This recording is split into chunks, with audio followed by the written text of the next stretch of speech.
Uh, Ikhwan dan akhwat yang dirahmati Allah Subhanahu wa taala, pada kesempatan bahagia ini kita akan bahas tentang anawinus sa'adah, yaitu tanda-tanda kebahagiaan.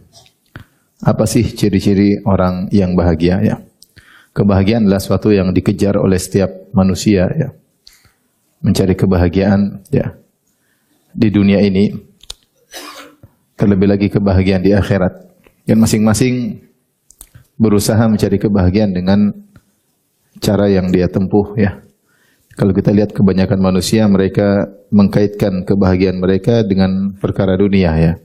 Sebagaimana kita ketahui, sebagian orang mengejar-ngejar popularitas karena dia menyangka kalau dia populer dia akan bahagia. Sebagian lagi mengejar-ngejar jabatan, dia menyangka kalau dia menjadi pejabat tertinggi maka dia akan paling bahagia.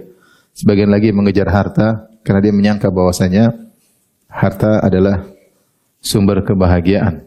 Dan sebagian sibuk dengan hiburan ya, hiburan dengan tontonan, dengan berbagai macam hal hiburan baik yang haram maupun yang halal, karena menyangka bahwasanya dengan hiburan tersebut dia akan bahagia.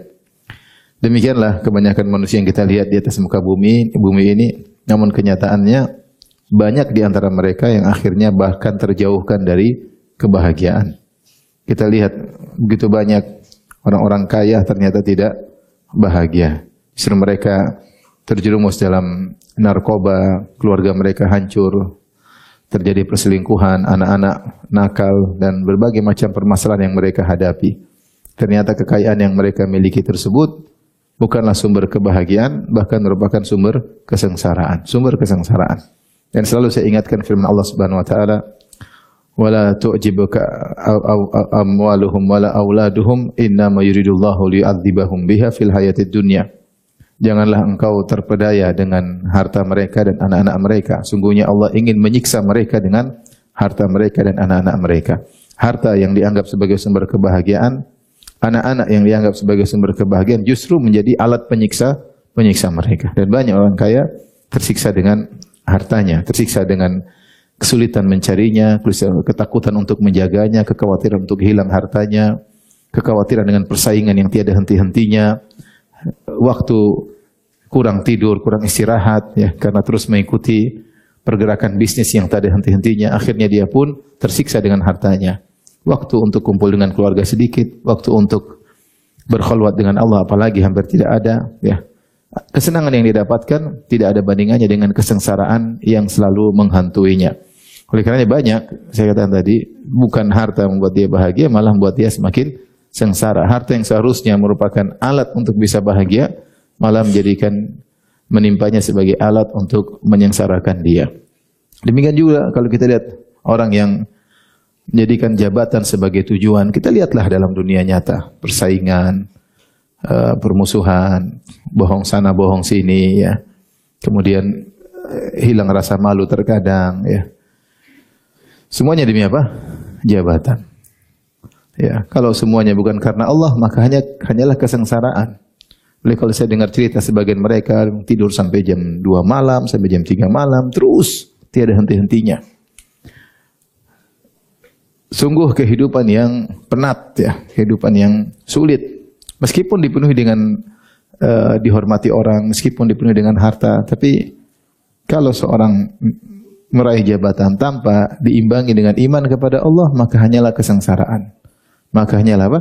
Kesengsaraan yang tiada henti-hentinya. Sana kemari, pertemuan sana, pertemuan sini, rapat tiada hentinya, persaingan, dan seterusnya, waktu terbuang-buang. Kalau bukan karena Allah, maka itu hanyalah sumber kesengsaraan. Demikian juga popularitas.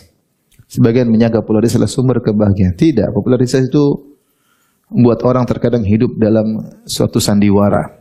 Demi Allah saya ketemu sebagian orang ya, kalau di luar di dunia maya seakan-akan orang paling bahagia. Ternyata kenyataan hidupnya kesengsaraan, ribut, suami istri, permusuhan ya. Tapi kalau di luar tampil bersama seakan-akan rumah tangga yang paling bahagia. Ternyata hakikatnya penuh dengan apa? Kesengsaraan ya. Oleh karenanya ya, kalau mau bahagia Tidak ada jalan lain kecuali bertakwa kepada Allah Subhanahu wa taala. Apapun posisi Anda, terkenal enggak terkenal, pejabat bukan pejabat, kaya atau miskin, ya. Siapapun orangnya, jika dia bertakwa kepada Allah, maka dia akan raih kebahagiaan. Allah Subhanahu wa taala berfirman, "Faman ittaqa wa aslaha fala khaufun 'alaihim wa lahum yahzanun." Siapa yang bertakwa dan berbuat kebajikan, berbuat perbaikan, fala khaufun 'alaihim wa lahum yahzanun. Maka tidak ada kekhawatiran bagi mereka dan tidak ada kesedihan bagi mereka. Allah berfirman, "Innal ladzina qalu rabbuna Allahu tsumma istaqamu fala khaufun 'alaihim wa lahum yahzanun." Sungguhnya orang yang berkata, kami beriman, kemudian mereka istiqamah, maka tidak ada ketakutan atas mereka dan tidak ada kesedihan yang mereka alami, ya. Tahir bin Ashur dalam tafsirnya Tahrir wa Tanwir menyebutkan ayat ini seperti ayat ini, fala khaufun 'alaihim wa lahum yahzanun. Dalam Al-Qur'an banyak seperti ini. Semuanya orang beriman bertakwa, orang begini, fala khaufun 'alaihim wa lahum yahzanun. Semuanya tidak ada kekhawatiran bagi mereka dan tidak ada kesedihan bagi mereka. Ini ayat memang kalau mau dikatakan secara pas terkait dengan ketika seorang akan meninggal dunia. Seorang beriman kalau akan meninggal dunia, maka tidak ada ketakutan dan tidak ada kekhawatiran. Itu tidak ada ketakutan akan apa yang akan dihadapi, kekhawatiran karena dia akan diberi kenikmatan di alam berikutnya, dan tidak ada kesedihan terkait apa yang dia tinggalkan. Anak istrinya tidak perlu dia sedih. Semuanya sudah diurus oleh Allah Subhanahu wa taala. Sebagaimana firman Allah, "Innal ladzina qalu rabbuna Allahu tsumma istaqamu tatanazzalu 'alaihimul malaikatu alla takhafu wa la tahzanu wa abshiru bil jannati allati kuntum tu'adun." Sungguhnya orang yang berkata kami beriman, Rabb kami adalah Allah, kemudian mereka istiqamah, maka malaikat akan turun kepada mereka, berbondong malaikat turun kepada mereka. Yang berkata kepada malaikat berkata kepada mereka, "Allah takhafu wa la tahzanu." Janganlah kalian khawatir dan janganlah kalian bersedih. Wa abshiru bil jannati allati kuntum tu'adun. Bergembiralah dengan surga yang telah dijanjikan kepada kalian. Ini terjadi kapan? Sakaratul maut. Dan itu adalah kondisi yang paling berat dihadapi oleh seorang. Seorang saya kalau sedang sakit dia was-was, khawatir. Ketika ada musibah dia khawatir, apalagi musibah terbesar, musibah kematian. Maka dia khawatir apa yang dia hadapi. Kehidupan berikutnya, di kehidupan baru dia enggak tahu bagaimana nasibnya. Apakah dia akan bahagia atau dia akan sengsara. Kemudian dia juga mikir tentang anak, istrinya, keluarganya, usahanya yang dia tinggalkan. Di saat itu, kondisi yang sangat genting tersebut, maka Allah turunkan malaikat untuk memberikan ketenangan. Allah takhafu wa la tahzanu. Jangan kalian khawatir tentang masa depan kalian, karena surga di depan kalian, dan jangan sedih dengan apa yang kalian tinggalkan. Ketika itu seorang mukmin akan rindu bertemu dengan Allah. Yang kata Nabi sallallahu alaihi wasallam, "Man ahabba liqa Allah, ahabballahu liqa'ahu." Siapa yang cinta ingin ketemu dengan Allah, Allah pun cinta ingin ketemu dengannya. Jadi ayat-ayat ini memang terkhususkan kepada kondisi sakaratul maut. Namun kata Tahir bin Ashur dalam kitabnya Tahrir wa Tanwir, ayat ini juga umum, mencakup dalam kehidupan dunia. Seorang kalau beriman dan bertakwa, dia akan mengalami kekhawatiran. Siapapun, Nabi pun mengalami kekhawatiran. Ada kesedihan, Nabi pun pernah menangis karena sedih. Tetapi kesimpulan kehidupannya, dia tidak khawatir. Kesimpulan kehidupannya, meskipun ada kesedihan, dia akan bisa menghadapinya. Tetap kebahagiaan akan hinggap dalam hatinya. Karena Allah mengatakan, "Faman ittaqa wa aslaha," siapa yang bertakwa dan buat perbaikan, "fala khaufun 'alaihim wa lahum yahzanun." Tidak ada kekhawatiran bagi mereka dan tidak ada kesedihan bagi mereka. Maksudnya apa? Apapun yang mereka hadapi, kekhawatiran, ketakutan akan hilang, akan sirna dengan ketakwaan yang mereka miliki. Kesedihan yang mungkin menimpanya karena ini, karena anu, akan sirna dengan ketakwaan yang dia miliki, dan itu benar. Dan itu benar. Siapapun kalau dia beriman kepada Allah, mungkin ada kekhawatiran menimpa siapa saja, tapi akan sirna kekhawatiran tersebut. Ketika dia bertakwa, Allah akan berikan ketenangan. Mungkin dia sedih, ada sesuatu yang dihadapi, mungkin inilah masalah dunia. Kesedihan tersebut akan sirna dengan syarat dia bertakwa kepada Allah Subhanahu wa taala. Maka mau tidak mau, orang ingin bahagia, tidak ada jalan lain kecuali bertakwa kepada Allah Subhanahu wa taala, kecuali dekat dengan Allah Subhanahu wa taala. Kenapa? Karena kebahagiaan ada di tangan Allah Subhanahu wa taala. Allah berikan kebahagiaan siapa yang Allah kehendaki, dan Allah cabut kebahagiaan dari siapa yang Allah kehendaki. Adapun mengkaitkan kebahagiaan dengan popularitas, dengan jabatan, dengan kekayaan, itu semuanya palsu. Palsu. Antum dikasih mata dan dikasih akal. Lihatlah bagaimana bisa dunia maya bisa lihat. Apakah mereka itu yang telah diberi popularitas, diberikan harta, diberikan kekayaan, jabatan, apakah hidup bahagia? Belum tentu. Kadang kita melihat kesengsaraan di dalam wajah mereka. Mereka tersenyum, senyum terpaksa. Dalam raut wajahnya penuh dengan apa? Penderitaan, kesengsaraan. Yang tiada henti-hentinya, persaingan, dan seterusnya tiada henti-hentinya. Antum alhamdulillah bisa ngaji, bisa baca Quran, bisa ngobrol sama istri, ngobrol sama anak, bisa jalan-jalan, alhamdulillah. Bisa puasa sunnah, bisa buka bareng, bisa sholat berjamaah. Nikmat luar biasa. Kebahagiaan yang dicari oleh banyak orang mereka tidak dapatkan. Mereka tidak dapatkan. Mereka mengejar kebahagiaan dalam harta, kebahagiaan semu. Sampai ada orang kaya ngomong sama orang yang sedang, kamu jangan seperti saya. Kamu jangan seperti apa? Saya. Kenapa? Dia waktunya habis. Waktunya habis. Untuk meraih kekayaan waktunya habis. Dan intinya rapat. Tiap hari tongkrongnya lihat saham naik turun. Pusing. Ngurusin anak buah, ngurusin ini, tagihan. Banyak. Nggak gampang. Kalau tidak disertai keimanan, itu harta buat dia tersiksa. Itu kekayaan buat dia tersiksa. Itu jabatan buat dia menderita. Itu popularitas bukan dia semakin apa? Tersiksa. Maka siapapun Anda, apapun kondisi Anda, kalau ingin bahagia tidak ada jalan lain. Bertakwa kepada Allah. Bangun salat malam, pagi salat duha, baca Al-Quran, zikir pagi petang, jalani aktivitas dunia sebagaimana yang lain menjalani aktivitas dunia. Mau jadi pejabat, mau jadi pegawai jadi pegawai, jadi bos, jadi supir, jadi sales. Kebahagiaan adalah perkara yang bisa diraih oleh siapa saja. Tidak harus kaya, tidak harus terkenal, tidak harus. Yang penting bertakwa kepada Allah Subhanahu wa taala ya. Inilah hakikat kebahagiaan yang mudah telah dijelaskan gamblang panjang lebar oleh Allah dalam Al-Qur'an. Allah Subhanahu wa taala berfirman, "Man amila shalihan min dzakarin aw unsa wa huwa mu'minun falanuhyiyannahu hayatan thayyibah wa lanajziyannahum ajrahum bi ahsanil ladzi kanu ya'malun." Kata Allah Subhanahu wa taala, siapa beramal soleh, laki-laki ataupun perempuan, wa huwa mu'min dalam kondisi beriman, falanuhyiyannahu hayatan thayyibah, maka kami sungguh akan berikan kepadanya kehidupan yang menyenangkan, kehidupan yang bahagia. Kata sebagian ahli tafsir, Allah akan berikan kehidupan qanaah, dia tenteram. Orang kalau sudah qanaah bahagia. Udah puas dengan kondisi dia, puas dengan rumahnya, puas dengan keluarganya. Allah berikan dia qanaah. Situlah dengan syarat man amila salihan, beramal saleh dalam kondisi beriman kepada Allah Subhanahu wa taala. Allah sudah janji, falanuhyiyannahu hayatan thayyibah, kami akan berikan dia kehidupan yang penuh dengan kebahagiaan. Belum lagi di akhirat, walanajziyannahum ajrahum bi ahsanil ladzi kanu ya'malun, kami akan berikan balasan terbaik di akhirat. Di dunia dia bahagia sebelum akhirat. Orang mukmin pasti bahagia, enggak mungkin bahagia apapun musibah yang dihadapi. Siapa orang paling berat ujiannya? Nabi Muhammad SAW. Tidak ada hari, tidak ada waktu kecuali diuji dengan berbagai macam tantangan hidup, tantangan dakwah. Tapi dia orang paling bahagia. Dia orang paling bahagia. Ibnu Taimiyah rahimahullahu taala, yang kalau kita baca sejarahnya tantangan hidup luar biasa, di penjara bolak-balik sampai meninggal di penjara. Dia yang berkata, inna fid dunya jannatan man lam yadkhulha lam yadkhul jannatal akhirah. Di dunia itu ada surga. Siapa yang tidak bisa masuk surga dunia, dia tidak akan bisa masuk surga akhirat. Ibnu Taimiyah seakan berkata bahwasanya orang beriman pasti apa? Bahagia. Kalau antum tidak pernah bahagia di dunia, hati-hati. Jangan-jangan kau di akhirat tidak bahagia. Kalau kau tidak bahagia di dunia, hati-hati. Jangan kau tidak bahagia di akhirat. Bukan berarti bahagia itu enggak ada masalah. Itu enggak benar. Bukan berarti orang bahagia itu enggak ada problem. Para sahabat, para anbiya, mereka banyak problematika mereka hadapi.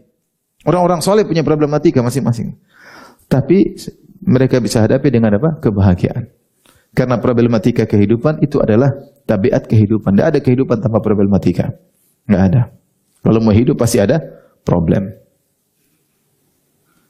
Makanya sebagian salaf mengatakan, ya, law alimal muluk wa abnaul muluk, ya, ma nahnu alaihi la jaladuna alaihi au kama qalu.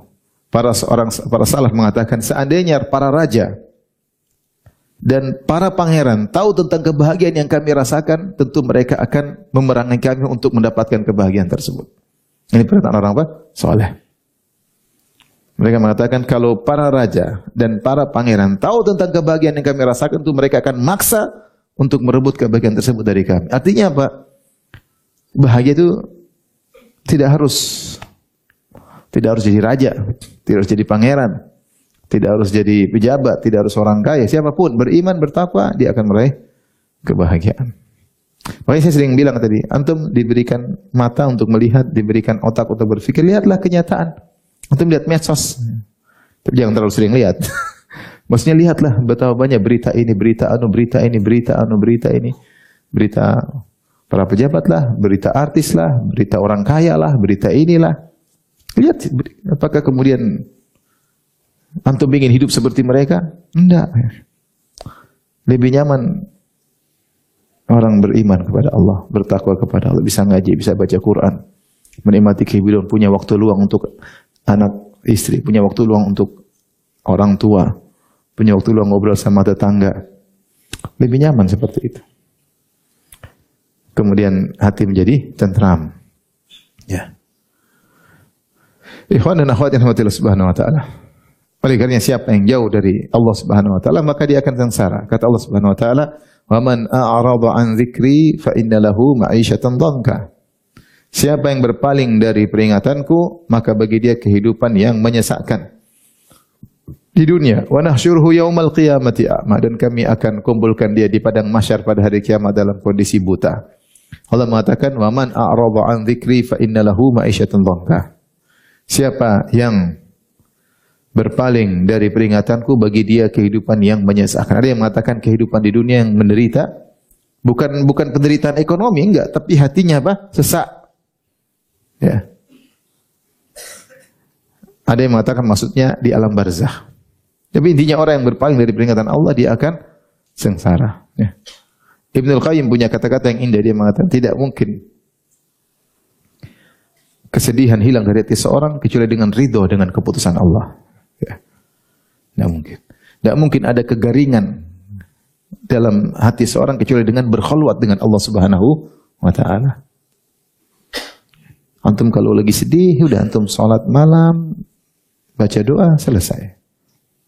Antum menangis dalam salat malam tersebut, justru kesedihan antum hilang. Tapi kalau antum misalnya sedih, kemudian nonton ini, nonton anu, hilang cuma sesaat. Habis nonton, gelisah lagi. Yang memberikan kita kebahagiaan hanyalah siapa? Allah Subhanahu wa taala, ya. Ya.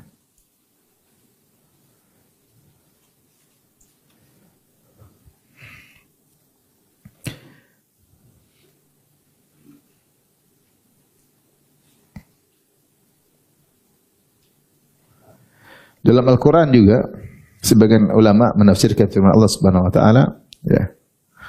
Faman yuridillahu ayyahdiyahu yashrah sadral Islam. Siapa yang Allah ingin beri hidayah kepadanya, maka Allah akan mudahkan hatinya menerima Islam.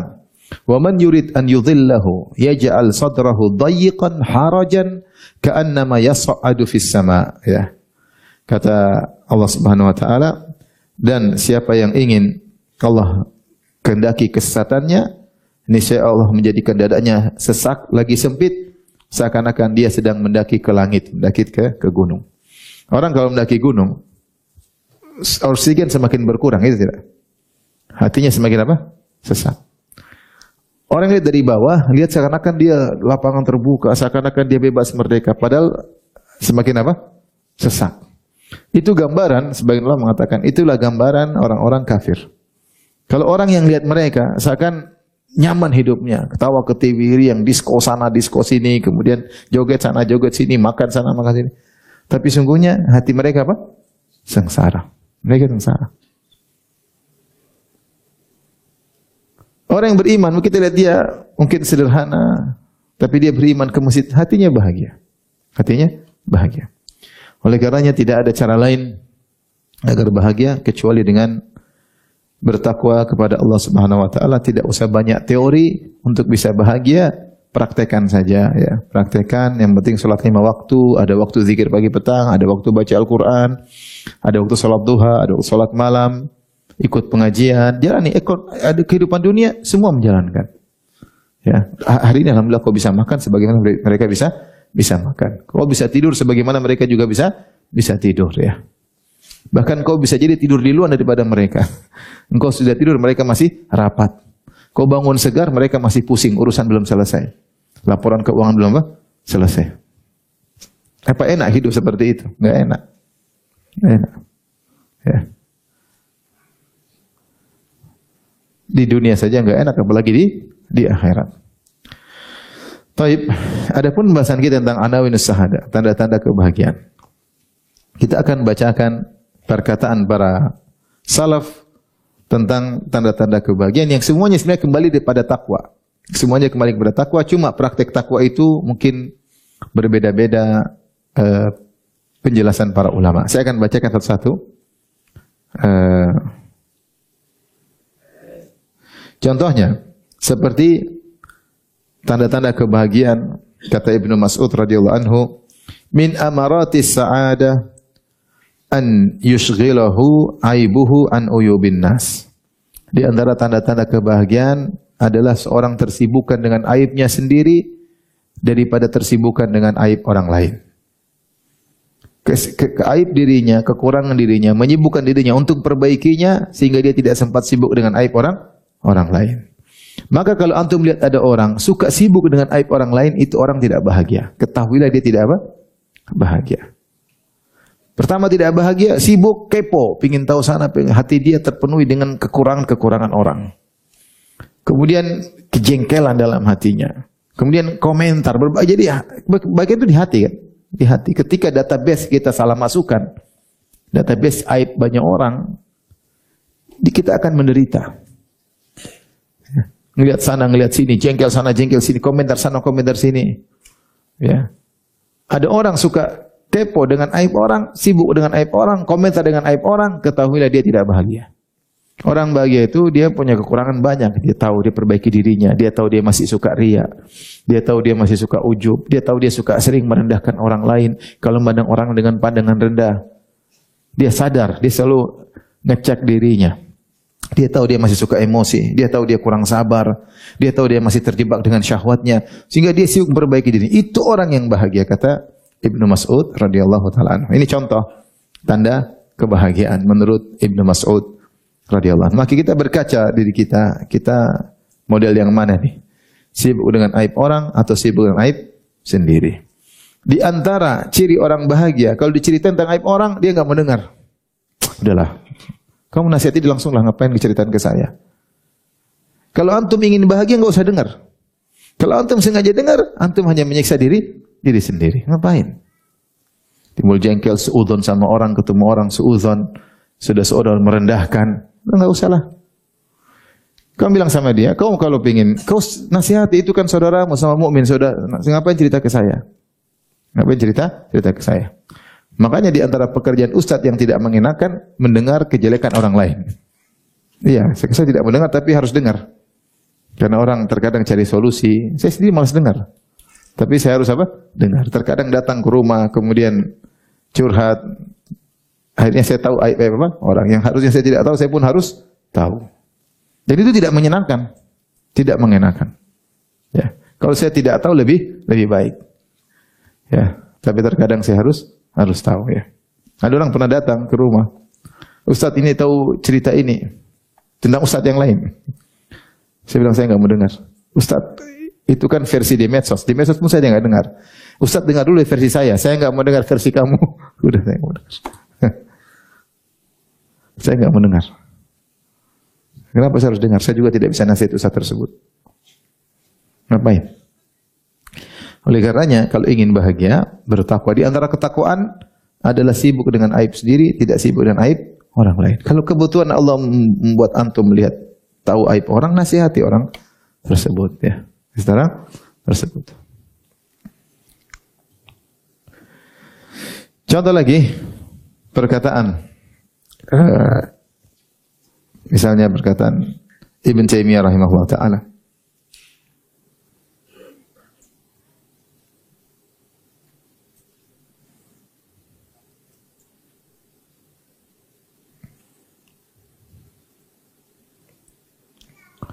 As-sa'id man taballahu alaihi min jahlihi wa zulmihi.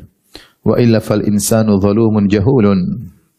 Tafsir Ibnu Taimiyah rahimahullah, orang yang bahagia adalah orang yang Allah buat dia bertobat dari kebodohannya dan kezalimannya.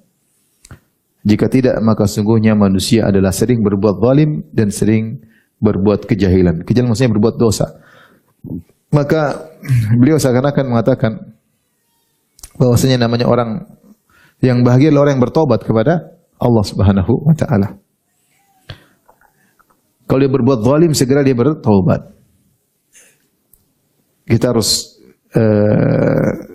cek-cek diri kita. Kalau kita melakukan kemaksiatan yang merupakan kejahilan, ya, karena semua pelaku maksiat itu orang jahil, ya. Makanya Nabi Yusuf alaihissalam ketika berdoa dia berkata, wa illa tasrif anni kaidahunna asbu ilaihinna wa akum minal jahilin. Ya Allah, palingkanlah rayuan para wanita tersebut dariku. Jika engkau tidak memalingkan aku dari rayuan mereka, tentu aku akan condong kepada mereka, yaitu aku akan menyambut rayuan mereka. Wa akum minal jahilin, dan aku akan termasuk orang-orang jahil. Maksudnya aku akan terjerumus dalam apa? Dosa. Maka semua pelaku dosa adalah orang yang jahil. Meskipun ilmunya tinggi, ya. Allah mengatakan innamat taubatu 'ala Allahi lil ladzina ya'maluna su'a bi jahalatin thumma yatubuna min qarib. Kata Allah Subhanahu wa taala, sungguhnya taubat itu Allah berikan kepada orang-orang yang melakukan dosa bijahalah, dengan kebodohan. Melakukan dosa dan kebodohan itu bukan berarti tidak tahu hukumnya, tidak, tapi pelaku dosa pasti orang bodoh. Kenapa pelaku dosa orang bodoh? Karena ketika dia berdosa, dia ditawan oleh syahwatnya, dikunci oleh emosinya, dikuasai oleh egoisnya, sehingga dia pun melakukan maksiat. Sungguhnya dia sedang bodoh. Bodoh bahwasanya dia telah mendepankan syahwatnya dengan mengorbankan nikmat akhirat. Setiap maksiat yang dilakukan mengorbankan nikmat yang harusnya dia dapat di akhirat. Setiap maksiat yang dia lakukan mengorbankan, menumbalkan nikmat yang harusnya dia dapatkan di akhirat dengan nikmat yang luar biasa. Semakin banyak maksiat dia lakukan, semakin banyak nikmat yang akan gugur. Kalaupun dia masuk surga, nikmat tersebut akan hilang darinya. Maka orang tersebut jahil pada hakikatnya. Seorang yang kemudian mengedepankan syahwatnya, kemudian memandang yang haram, menonton yang haram, ingin nonton film-film yang di situ terlihat aurat wanita yang terbuka.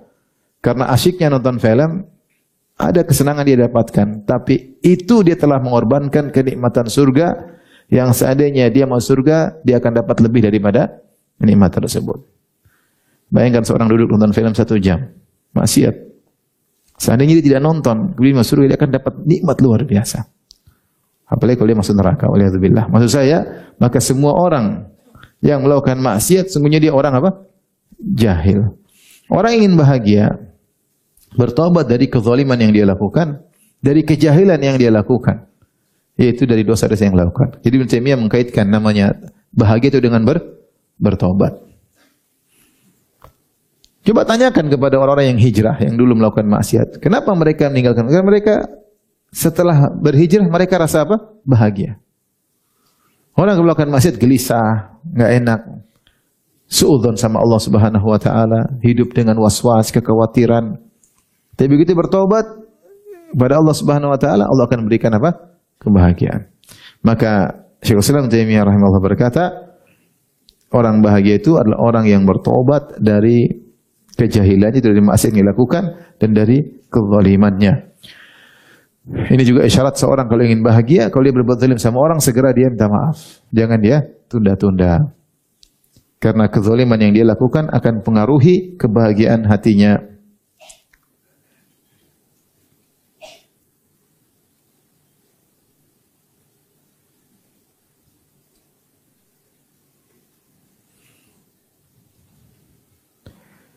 Demikian juga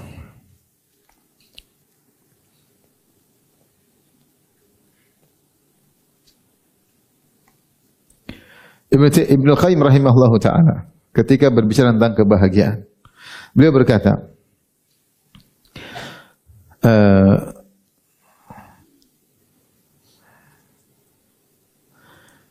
Kata beliau, wa hadhil mahabbatu hiya unwanus sa'adah. Al-mahabbatul mahmudah, rasa cinta yang dipuji, yaitu allati tajlibu li sahibiha ma yanfa'u fi dunya wa akhiratihi. Yaitu kecintaan yang mendatangkan bagi pencintanya manfaat bagi dunianya maupun akhirat. Yaitu kecintaan yang dipuji oleh Allah, kecintaan yang menyebabkan dia mendapatkan manfaat dunia dan akhirat.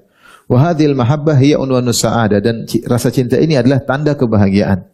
Wa a'zamu anwa'il mahabbah al-mahmudah, dan cinta, jenis cinta yang terpuji yang paling besar adalah mahabbatullahi wahdahu, mencintai Allah semata, wa mahabbatu ma ahabba, dan mencintai apa yang dicintai oleh Allah Subhanahu wa taala. Wa hadhil mahabbah hiya aslus sa'adati wa ra'suha, dan cinta ini adalah landasan dari segala kebahagiaan dan adalah puncak dari segala kebahagiaan. Ibnu Qayyim rahimahullah taala menyatakan sebab utama kebahagiaan adalah cinta kepada Allah Subhanahu wa taala. Adalah landasan segala kebahagiaan dan puncak segala kebahagiaan adalah cinta kepada Allah. Beliau juga berkata, a'zamu sa'adatil abdi, kebahagiaan paling agung dimiliki seorang hamba yaitu tafrigu qalbihi luhabbillah, dia fokuskan hatinya untuk cinta kepada Allah Subhanahu wa taala. Ini kelihatannya sepele, tapi benar ini adalah puncak kebahagiaan. Makanya Ibnu Qayyim rahimahullah punya perhatian khusus tentang penjelasan terhadap nama-nama Allah dan sifat-sifat Allah. Sampai ditulis risalah doktora 3 jilid oleh seorang syekh namanya Al-Walid Al-Ali. Dia nulis 3 jilid tentang pembahasan Ibnu Taimiyah tentang nama-nama dan sifat-sifat Allah Subhanahu wa taala. Kita kalau ingin bahagia, berusaha untuk mencintai Allah Subhanahu wa taala. Bagaimana cara mencintai Allah Subhanahu wa taala? Di antaranya yang paling cepat adalah mempelajari nama-nama dan sifat-sifatnya. Kita kenali Allah. Sebagaimana perkataan pepatah, tak kenal maka tak sayang. Maka sisihkan waktu untuk mengenal Allah Subhanahu wa taala. Allah telah memperkenalkan dirinya dalam Al-Qur'an melalui nama-namanya, melalui sifat-sifatnya, melalui aturan-aturan alamnya, melalui syariatnya. Allah kenalkan dirinya agar kita semakin cinta kepada Allah Subhanahu wa taala. Masalahnya Allah perkenalkan dirinya namun kita tidak berusaha mengenali Allah Subhanahu wa taala. Hampir setiap lembar Al-Qur'an yang kita lewati pasti ada nama-nama Allah, pasti ada sifat-sifat Allah. Pelajari apa maksudnya nama-nama tersebut. Apa maksudnya sifat-sifat tersebut? Kenapa ayat ini Allah tutup dengan nama ini? Kenapa ayat ini Allah tutup dengan sifat ini? Itu sangat mempermudah kita mencintai Allah Subhanahu wa taala. Kita sering memikirkan tentang nama-nama sifat-sifat Allah membuat kita cinta kepada Allah Subhanahu wa taala. Disitulah puncak kebahagiaan. Puncak kebahagiaan adalah jika hatimu dipakai untuk memikirkan pencipta hati tersebut, pemilik hati tersebut, Allah Subhanahu wa taala. Dan puncak kesengsaraan jika hatimu semakin kosong dari sang pencipta hati. Orang selalu mikir dunia, lupa dengan mikir Allah, hatinya sengsara, hatinya kering. Orang yang selalu mikir Allah Subhanahu wa taala, mikir Allah Subhanahu wa taala, mikir sifat-sifatnya, mikir nama-nama, mikir syariatnya, mikir apa yang dicintai oleh Allah, mikir apa yang dilarang oleh Allah Subhanahu wa taala. Saya lakukan ini sesuai syariat atau tidak? Ini benar atau tidak? Allah ridha atau tidak? Maka itu orang bahagia. Kenapa? Karena hatinya selalu mengingat Allah Subhanahu wa taala. Maka ini perkataan Ibnu Qayyim rahimahullah taala butuh, kata Ibnu Qayyim, tafrigu qalbihi luhubbillah. Butuh hati ini difokuskan, dikosongkan untuk mencintai Allah Subhanahu wa taala. Kita belajar sifat-sifat Allah. Kemudian kita terapkan dalam kehidupan kita sehari-hari. Subhanallah, ada masalah yang peristiwa yang kita alami, kita renungkan subhanallah, ternyata Allah Maha baik, ternyata saya masih begini, ternyata Allah masih beginikan saya. Kita pikirkan dalam hari-hari kita ya. Bahwasanya Tuhan kita ini berikan nikmat kepada kita terlalu banyak. Ya, terlalu banyak. Sehingga ini membuat kita mencintai Allah Subhanahu wa taala. Dan saya rasa kalau seorang berusaha mencintai Allah, maka Allah akan memudahkan dia mencintai Allah Subhanahu wa taala. Karena dalam hadis qudsi kata Allah Subhanahu wa taala, "Idza taqarraba ilayya 'abdi shibran, taqarrabtu ilaihi dhira'an." Jika hambaku berusaha mendekatkan dirinya kepadaku sejengkal, maka aku akan mendekat kepadanya dengan sehasta. Yaitu Allah lebih menyambut lagi. Lebih daripada usaha kita. Usaha kita mengenal Allah, Allah lebih mudah mengenalkan dirinya kepada kita. Cuma butuh waktu. Belajar, dengar kajian tentang nama-nama Allah, tentang sifat-sifat Allah. Ini cara mudah kita untuk cinta kepada Allah. Nah, kalau kita sudah cinta sama Allah, kita maksiat pun takut. Ya Allah, nanti kalau Allah tidak cinta sama saya bagaimana? Gara-gara hanya niat yang haram, gara-gara hanya mendahulukan emosi atau egoisme. Kalau saya ditinggal oleh Allah bagaimana? Kenyamanan yang Allah berikan, kalau Allah cabut bagaimana? Bagaimana sih rasanya kalau tidak disenangi oleh Allah Subhanahu wa taala? Takutnya cinta kita bertepuk sebelah tangan. Maka di antara kebahagiaan adalah fokus agar kita bisa cinta kepada Allah. Disitulah ketenteraman. Apapun masalah yang kita hadapi, kita akan tenang. Kenapa? Kita merasa Allah dekat dengan kita. Kapan kita merasa Allah dekat dengan kita, kita nyaman. Tenang aja, ada Allah. Tenang aja, ada masalah, tenang, ada Allah. Selalu demikian. Tapi kapan hati kita kosong, yang kita pikirkan dunia, enggak pernah mikir akhirat, enggak pernah mikir Allah Subhanahu wa taala, bagaimana mau bahagia?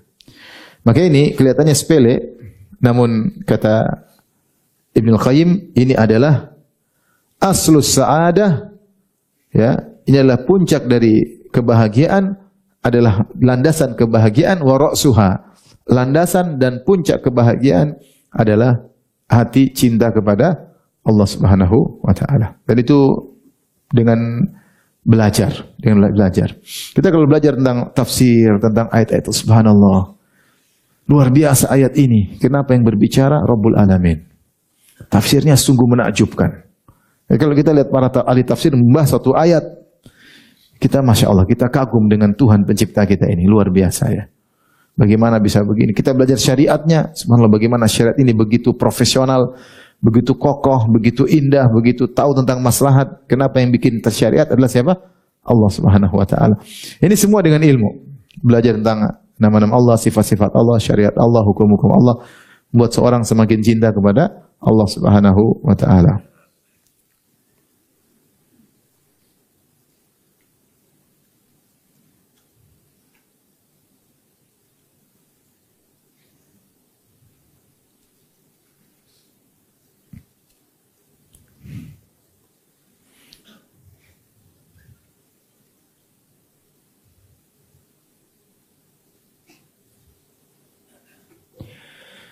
Di antaranya puncak kebahagiaan juga. Ini kelanjutan dari mencintai Allah Subhanahu wa taala. Kata Ibnu Qayyim rahimahullah taala, "A'dhamu sa'adatil 'abdi tafriqu lisanihi li dzikrihi." Di antara puncak kebahagiaan seorang hamba adalah memfokuskan lisannya untuk mengingat Allah, untuk berzikir kepada Allah Subhanahu wa taala. Beliau berkata juga, "Ajallul maqasidi ma'rifatullah." Di antara tujuan yang paling agung adalah mengenal Allah. Wa tana'umu bi dzikrihi, dan berlezat-lezat dengan berzikir kepada Allah. Maka mulai saat ini, ikhwan saya, nasihat diri saya pribadi, kita berusaha berzikir sambil dinikmati, bukan sekedar target 100, 200, 1000, enggak. Kita berusaha nikmati. Jadi kalau kita zikir pagi petang, rata-rata isinya doa. Zikir jangan asal sekedar kita baca, tapi kita nikmati zikir tersebut. Ya. Allahumma fatirus samawati wal ardh, alimul ghaibi wasyahadah, rabb kulli syai'in wa malika, asyhadu an la ilaha illallah. Kita pahami maknanya. Itu doa. Maka akan merasakan kebahagiaan ketika kita berzikir dengan bukan mengejar target sekedar baca aplikasi, baca tenang. Baca satu, nikmati, baca artinya. Doa yang kedua baca. Kata Ibnu Qayyim, di antara puncak kebahagiaan adalah bertanaum, berlezat-lezat dengan mengingat Allah Subhanahu wa taala. Baca Quran bukan target 1 juz, setengah juz, baca dengan nyaman, kita baca santai, kita lakukan ya. Lakukan agar kita baca dengan apa? Nikmat ya. Kita baca tengah malam, kita kalau ngantuk ya kita berhenti ya. Jadi kita bukan berusaha target, tapi makanya kata Ibnu Mas'ud, kifu inda ajaibihi. Jangan jadikan tujuanmu sebagai target, tapi berhentilah pada keajaiban Al-Quran. Baca pelan-pelan. Masalahnya antum tidak bisa bahasa Arab, itu masalahnya. Masalah besar. Tapi kan ada terjemahan, baca terjemahan, ada baca tafsir, ada. Antum download aja apa Quran Tadabbur. Situ antum bisa baca terjemahan. Disitulah nikmat. Karena di antara zikir terbaik adalah baca Al-Quran. Zikir terbaik adalah baca Al-Quran. Antum kalau baca berita aja bisa serius. Bisa serius enggak? Apalagi berita politik, bacanya serius enggak? Bukan cuma serius, bahkan bisa komentari, bahkan bisa nyalah-nyalakan, padahal enggak pernah jadi politikus. Tiba-tiba bisa menganalisa gini. Sekolah aja enggak pernah jadi politikus, sekarang jadi pakar politikus ya. Kenapa ketika baca Quran kita enggak serius?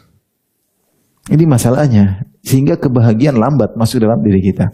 Kalau kita baca tenteram, wadduha wal-laili idza saja, kenapa Allah bersumpah dengan ini? Sambil kita nikmati. Ya, kita baca terjemahnya maksimal, kita baca tafsirnya sedikit. Tafsir singkat aja. Ada kebahagiaan yang kita dapatkan. Kita ingin tahu apa sih yang Allah omongkan, apa sih, baca terus. Ya. Jadi mau dapat kebahagiaan, berlezat-lezat wa tana'umu bi dzikrihi. Berlezat dengan zikir. Kalau habis salat, zikir pelan-pelan. Subhanallah, subhanallah. Sambil kita hayati makna subhanallah. Pelajari apa makna subhanallah. Alhamdulillah apa maknanya. Allahu Akbar apa maknanya. La ilaha illallah la syarika lahu, lahul mulku wa lahul hamdu wa ala kulli syai'in qadir. La ilaha illallah wahda. Wa la na'budu illa iyyah. Mukhlishin lahuddin. Kita berusaha nikmati zikir tersebut. Tengah jalan jangan lupa astaghfirullah, subhanallah, alhamdulillah, wa la ilaha illallah, Allahu Akbar. Berlezat-lezat untuk mengingat Allah Subhanahu wa taala. Ya. Ini adalah sebab kebahagiaan. Antum dapati orang sering mengingat Allah itu banyak. Bisa dengan lisan tadi, bisa dengan membicarakan syariatnya, bisa dengan baca Qur'annya. Ini semua adalah bentuk zikir kepada Allah. Inilah tanda kebahagiaan. Antum dapati orang tidak pernah baca Quran, yakinlah dia orang sengsara.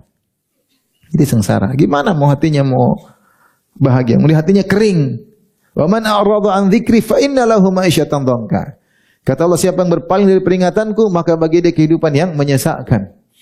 Maka saya ingatkan sama antum, kita ini sekarang ngaji, ini juga zikir. Karena bicara tentang syariat Allah Subhanahu wa taala.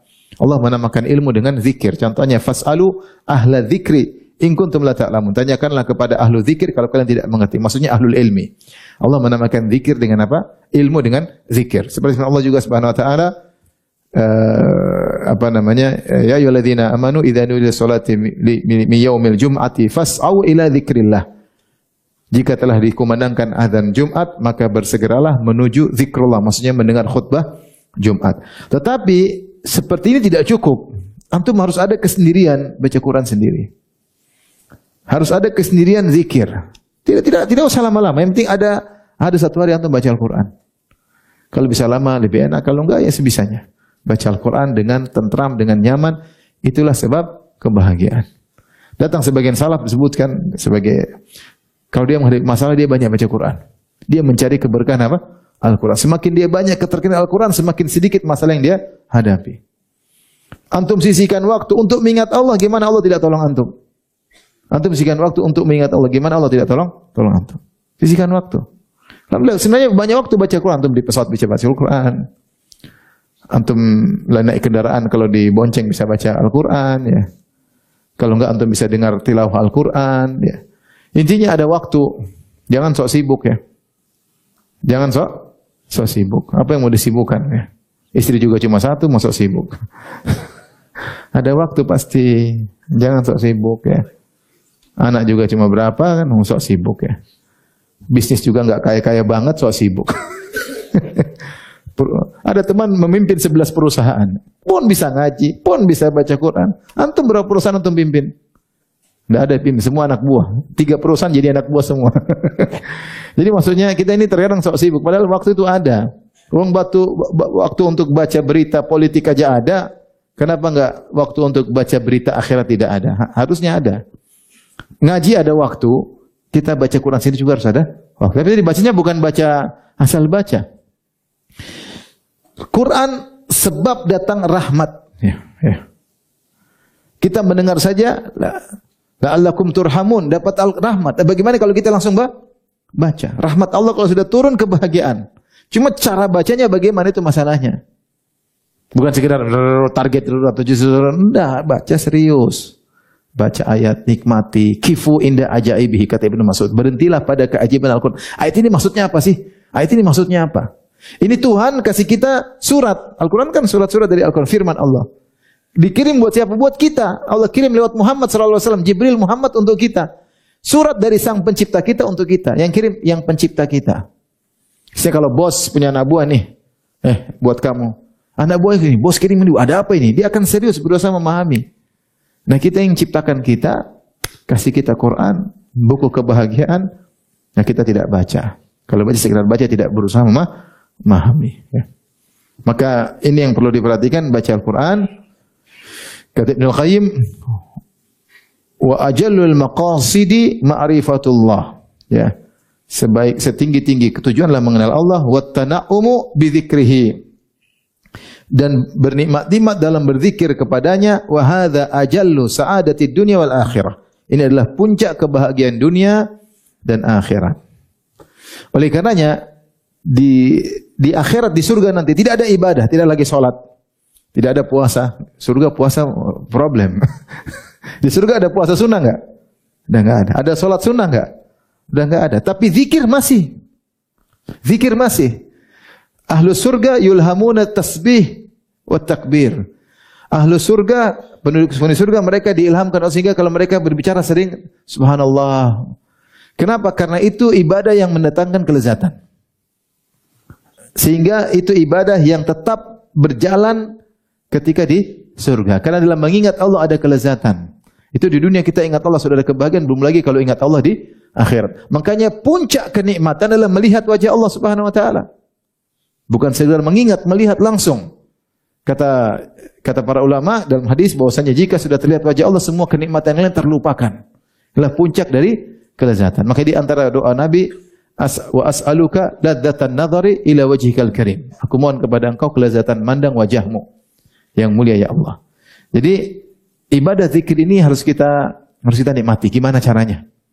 Nikmati zikir tersebut. Jangan buru-buru. Kalau kita bilang subhanallah, kita maknai subhanallah ya Allah maha suci Engkau. Orang-orang banyak bilang Kau punya anak, miliaran manusia bilang Kau punya anak, maha suci Engkau ya Allah. Orang-orang suudzon kepada Engkau. Ketika terkena musibah mereka menyangka Engkau maha suci Engkau Allah, tidak ada keputusan kecuali yang paling bijak dan terbaik. Kita hayati. Ya. Hayati. Subhanallah, betapa banyak orang tidak suka dengan syariat-Mu ya Allah, sehingga syariat-Mu syariat yang termulia, yang paling benar. Maha suci Engkau Allah dari orang-orang yang meninggalkan syariat-Mu, membuat syariat sendiri. Maha suci Engkau ya Allah. Selalu kita hadirkan, itu ada kebahagiaan di situ. Gerakan hati untuk mengingat Allah Subhanahu wa taala, kata Ibnu Qayyim, adalah puncak kebahagiaan.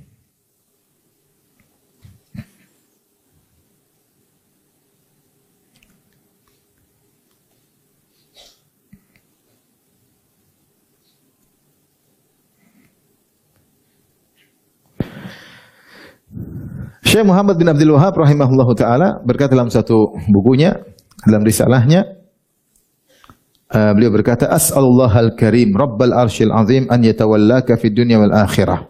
Aku mohon kepada Allah yang maha mulia, penguasa arsy yang maha agung, agar mengurusi engkau di dunia maupun di akhirat, yaitu mengurusi urusan di dunia maupun akhirat. Wa an yaj'alaka mubarakan aina ma kunta, dan Allah menjadikan engkau berkah dimanapun engkau berada. Wa an yaj'alaka mimman idza u'tiya syakara, dan agar Allah menjadikan engkau termasuk orang yang jika diberi nikmat bersyukur. Wa idza butubiliya sabara, kalau diuji bersabar. Wa idza adnaba istaghfara, kalau berdosa istighfar. Fa inna haula'i tsalatsa unwanus sa'adah, karena tiga perkara ini adalah tanda kebahagiaan. Ini yang menjadi judul pengajian kita hari ini. Apa tiga tanda apa?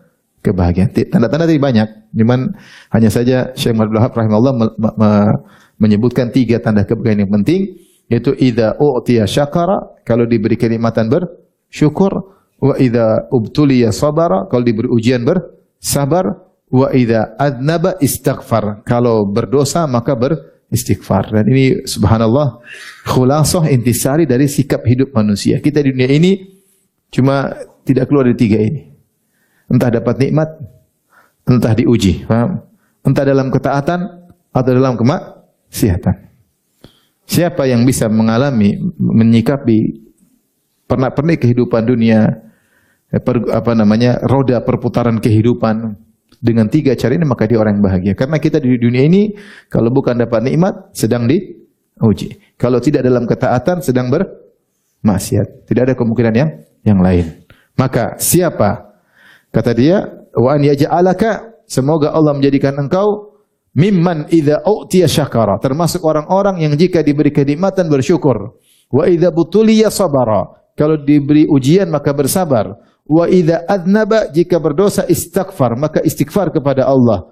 Fa inna dhahaula'i thalatha, sungguhnya 3 perkara ini unwanus sa'adah, tanda kebahagiaan. Lihat diri kita, kalau dapat nikmat bersyukur enggak? Jadilah kita orang yang sering merenungkan banyak nikmat yang Allah berikan kepada kita. Kalau kita buat ya list tentang kenikmatan yang Allah berikan dengan list kesulitan yang kita hadapi, maka list kesulitan tidak ada apa-apanya. Ada seorang mengeluh kepada gurunya, dia bilang saya diuji, gurunya bilang ini kertas, kok isi kenikmatan yang kau dapatkan apa aja dan isi kesulitan yang kau hadapi. Ternyata dia isi kesulitan paling ini 1, 2, 3, mungkin 5 sudah berhenti. Nikmat enggak ada berhentinya. Wa in ta'uddu nikmatallahi la tuhsuha. Kalau kalian hitung nikmat Allah, kau tidak akan bisa menghitungnya, akan berhenti. Terus sabar. Ya. Dapat kenikmatan bersyukur. Ya. Kata Allah tentang Nabi Ibrahim, syakiran li an'umih. Di antara sifat Nabi Ibrahim, suka bersyukur dengan nikmat-nikmat yang Allah berikan kepadanya. Kata Asy-Syaukani dalam Fathul Qadir, an'um adalah jam'ul qillah, sigat jam'ul qillah, jamak yang menunjukkan sedikit, kurang dari 10. Isyarat bahwasanya Ibrahim alaihissalam dia tidak hanya bersyukur pada perkara-perkara besar, bahkan perkara-perkara kecil pun dia syukuri. Dia syukuri. Kita ini terkadang baru bersyukur, naik pangkat baru bersyukur. Padahal banyak nikmat yang kita rasakan tiap hari. Nikmat kesehatan, alhamdulillah. Nikmat bisa ngaji, alhamdulillah. Ya. Nikmat istri ada, anak-anak ada, alhamdulillah. Banyak orang jomblo, kasihan. Penderitaan tidak punya istri. Banyak orang menikah enggak punya anak, kasihan, mikir terus gimana punya anak, berobat sana, berobat sini. Kasihan atau tidak? Ente udah punya anak. Gila, anak kita mungkin kesana kemari loncat sana juga. Alhamdulillah, banyak orang yang pingin punya anak. Ente punya anak nakal-nakal dikit bersyukur. Ya. Banyak orang pingin punya anak, enggak bisa punya anak. Ente punya istri, ngomel-ngomel dikit, syukuri. Banyak orang yang tidak ada istrinya ngomel karena tidak punya istri. Ngomel itu suatu konsekuensi logis dalam rumah tangga. Namanya istri pasti ngomel. Kecuali Khadijah. Khadijah mana ada lagi zaman sekarang. Khadijah Bekasi mungkin. Tanya ibu-ibu, kenapa ibu tidak seperti Khadijah? Kata dia, karena suamiku bukan Muhammad sallallahu alaihi wasallam. Repot. Jadi syukuri aja, nikmati banyak. Kalau kita mau syukuri banyak sekali. Ya. Jadi dapat nikmat syukur. Nabi Ibrahim alaihissalam dapat nikmat ataupun mudah bersyukur. Dan itu juga disebutkan tentang Nabi Nuh. Innahu kana abdan syakura. Allah mengatakan sungguhnya Nuh adalah hamba yang pandai bersyukur. Kalau antum baca buku tafsir disebutkan, para ulama tafsir menyatakan, Nuh alaihissalam kalau dipakai baju, dia memuji Allah, alhamdulillah yang berikan aku baju. Kalau Allah berkehendak, aku tidak punya baju. Kalau dia makan, dia bilang alhamdulillah yang telah berikan aku makan. Kalau Allah berkehendak, aku dijadikan lapar oleh Allah. Kalau dia minum, dia puji Allah. Kalau dia pakai sendal, alhamdulillah saya punya sendal. Kalau tidak, Allah berkehendak untuk saya berjalan tanpa sendal. Untuk naik kendaraan, alhamdulillah punya kendaraan. Banyak orang tidak punya apa? Kendaraan. Dia mensyukuri setiap nikmat yang dia rasakan. Subhanallah, Nuh alaihissalam. Makanya Allah sebutkan, innahu kana abdan syakura. Syakura itu senantiasa. Syakur. Sigah mubalaghah. Ya. Syakur, senantiasa bersyukur. Ya. Oleh karenanya, kalau ingin bahagia, suka bersyukur. Pikir yang nyaman-nyaman, jangan pikir yang negatif. Ya. Makanya ketika Nabi Ibrahim, kita cerita tentang kisah 2 istri Nabi Ismail. Nabi Ismail pertama kali nikah dengan seorang wanita. Ibrahim alaihissalam kemudian datang jenguk, dia tanya sama, mana Ismail? Ismail lagi pergi. Kata istrinya yang pertama, kharaja yabtaghi lana, sedang cari berburu. Di Mekah itu berburu. Kemudian Ibrahim alaihissalam bertanya, bagaimana kehidupan kalian? Maka istrinya mengeluh, nahnu fi syiddah, nahnu fi dhiq, kami dalam kondisi sulit, susah kehidupan kami. Dia ngeluh. Maka Ibrahim berkata, kalau Ismail datang, kirim salam kepadanya dan bilang ganti injakan pintu atau batal bab. Kenapa ini galang injakan pintu itu suka ngomel. Akhirnya Ismail datang cerita, oh ya tadi bapakku dia suruh kamu saya cerai kamu. Ilhaqi bi ahlik, pulang ke rumah orang tuamu. Kemudian dia nikah lagi dengan seorang wanita yang pandai bersyukur. Kehidupan ekonomi tidak berubah. Ibrahim ketika nikah dengan istri yang pertama yang diceraikan dengan istri yang baru tidak ada perubahan ekonomi, sama aja. Tapi lihat bagaimana istri yang kedua yang baru ini, bukan istri kedua ya, ini istri yang baru. Nabi istrinya memandang dengan pandangan positif. Ketika Ibrahim tanya, "Aina Ismail? Mana suamimu?" "Kharaja yabtaghi lana." Sedang berburu. Bagaimana kondisi kalian? Kami dalam kondisi nyaman, tenteram. Subhanallah. Ketika Ismail datang, tadi siapa datang? Kata istrinya, tadi ada laki-laki, Masya Allah, penampilannya bagus. Dia puji. Sementara yang pertama tadi ada orang tua. Yang istri kedua, cara menilai sesuatu itu menilai positif. Si Ibrahim bilang, kalau datang Ismail bilang, sabit atabata babik. Kalau datang Ismail bilang, salam dariku. Dan bilang, suruh pertahankan pijakan apa? Kaki. Akhirnya dipertahankan. Istri yang berkah inilah kemudian muncul Nabi Muhammad SAW dari istri ini. Yang penuh dengan apa? Keberkahan. Jadi kalau orang bersyukur dia akan bahagia. Sebenarnya cara pandang aja dalam permasalahan. Kalau antum cara pandang yang negatif pasti antum jengkel terus. Tapi kalau di sisi positif, ya itulah keindahan itu nampak setelah kau tahu ada keburukannya. Jadi sisi positifnya dilihat. Maka kita akan menjadi orang yang bersyukur. Kemudian kalau diuji bersabar. Nah, kita diuji oleh Allah Subhanahu wa taala, alhamdulillah. Berarti Allah mengurangi dosa-dosa kita. Kalau kita bersabar berarti diangkat derajatnya. Kalau kita bersabar, ini Allah kasih ujian untuk menghindarkan kita dari musibah yang lebih besar. Inna ma'al usri yusra. Kalau kita terkena musibah misalnya tabrakan, alhamdulillah, mobil rusak, anak selamat, alhamdulillah.